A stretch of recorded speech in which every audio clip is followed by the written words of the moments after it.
继续关心，有一个查甫人进前伫士林地检署做书记官，伊涉嫌伫办公室地检署的查某便所这个所在去盗微型的摄影机共偷翕，受害者上无有21个人。伊一审的是被判4年，尾仔检方阁查出，这个嫌犯伊利用做书记官的权限，甲其他的犯罪者共偷翕的影像调出来了后，登录了后捡起来家己看。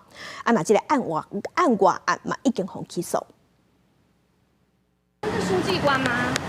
是啊。挂嘴暗地帽啊，规身躯包甲白，对家己身份直接否认。伊是士林地检署4年的前书记官，涉嫌偷翕同事，一审已经予人判刑。这届伫法院阁出现，是因为检方又阁查到案外案。为什么要偷拍？刚不是都承认了吗？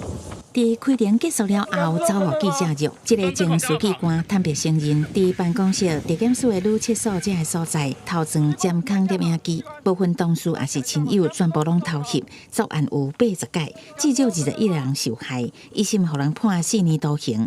即马有人发现乱用家己的权限，为赃物库调阅其他犯罪者偷翕的影像，佮甲扣案的画面转存，也予人依照贪污罪嫌起诉，暂时团移出庭。 相关人员的教育训练，这些是重要的。可是对真的有犯意的人，这些真的有办法防止这些事情发生吗？应该要善尽所谓我们性骚扰防治法的场所主任责任，定期去做，比如说会被偷拍地方的这些去做检视，去做这个偷拍的巡查，去做前置的这个预防。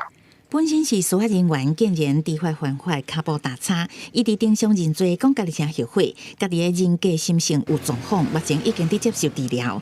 毋过扣案装证物随便查阅，甚至转存，拢无互人发现。检方相关的管理是不是有疏失的？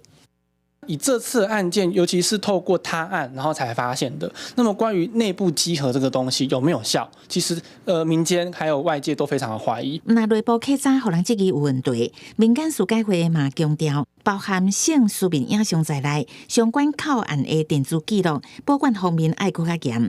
若无，若外流对被害人来讲是二次的伤害。记者综合报道。